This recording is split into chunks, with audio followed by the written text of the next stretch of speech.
Bonjour à tous, je suis ravie de vous retrouver pour ce nouvel épisode. On va s'intéresser à la question qui est, et je dois le dire, très souvent posée de la même manière que comment rédiger ces situations, ces fiches d'activité ou son mémoire, si vous êtes en licence ou en master. Comment trouver facilement, enfin comment trouver ses premières idées pour votre livret 2, c'est aussi une question qui revient beaucoup.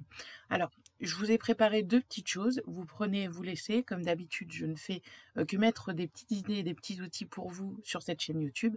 Libre à vous de les utiliser ensuite ou pas. Comment trouver facilement vos premières idées pour votre livret 2? La première chose que vous allez faire quand vraiment vous démarrez, vous avez votre avis de recevabilité, vous venez de recevoir votre dossier de VAE, s'il y a une trame à suivre ou pas, les premières choses que vous allez faire et qui vont vraiment vous... La première chose, pardon, qui va vraiment vous aider, c'est de lire votre référentiel et de noter tout ce que vous comprenez. Vous lisez une première phrase, une première compétence, vous notez à côté ce que vous comprenez, ce à quoi ça vous fait penser et ce que vous avez fait qui pourrait illustrer, par exemple, cette compétence. Et vous faites ça pour chaque compétence. L'idée, ensuite, c'est que quand vous allez lire après toutes vos notes et toutes vos compétences, il va falloir le lire, hein, le relire, le référentiel, vous allez vraiment réaliser plusieurs lectures. En faisant ça, vous allez traduire naturellement ce qu'on attend de vous d'un point de vue compétences thématiques par ce que vous avez vécu et ce à quoi ça vous fait penser. Et en faisant ça, le cumul de vos compétences va probablement laisser émerger, mais avec le temps, des idées de situation, des expériences que vous avez vécues, des missions, des projets que vous avez portés, qui vont couvrir la somme des compétences thématiques.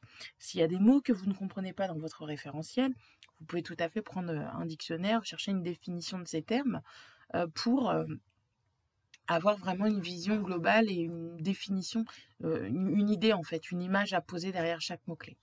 La deuxième façon d'obtenir des idées, c'est d'aller lire, vraiment de choisir des références. Alors attention avec ça, les références littéraires, il ne faut pas tout lire non plus. Il faut vraiment choisir pour que ces références viennent appuyer ce que vous êtes en train de dire et pas l'inverse. Les livres, évidemment, peuvent vous apporter beaucoup d'idées. Donc moi, je conseille de toute façon de lire, mais pas que pendant la VAE, de lire de façon générale parce que vous allez ouvrir votre esprit, vous allez voir les choses différemment, vous allez aborder les choses sous différents angles et vous allez comme ça avoir une richesse d'esprit qui va être intéressante pour votre travail, pour votre fonction, mais aussi personnellement, hein, dans votre vie personnelle, dans votre ouverture sur le monde, sur les personnes que vous rencontrez, sur l'analyse que vous allez pouvoir en dresser, etc. Bon, je ne vais pas épiloguer là-dessus, mais les livres, quand vous ne comprenez pas un sujet ou quand vous manquez d'idées sur un sujet, vous prenez un livre, il y a un auteur qui a fait des recherches, qui a écrit, qui a poussé une réflexion sur le sujet, qui vous livre son regard sur les choses. On est d'accord, on n'est pas d'accord, mais en tout cas, ça peut vous donner, vous, des idées pour aborder votre expérience, votre situation, votre activité sous un angle que vous n'aviez peut-être pas, auquel vous n'aviez peut-être pas pensé et qui vous amènera comme ça des petites idées pour ensuite choisir vos situations. Je vous rassure,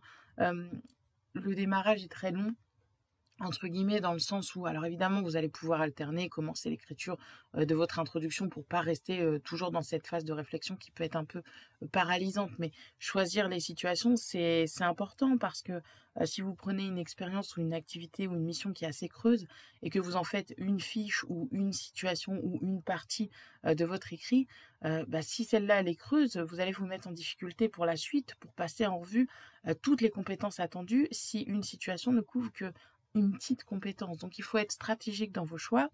Il faut prendre un peu de temps pour réfléchir à ça, pour poser les choses et ensuite choisir une stratégie pour votre livret 2 et puis s'y tenir jusqu'à la fin de votre livret 2. Hein. Choisir, ça va être renoncer aussi à certaines expériences. D'accord?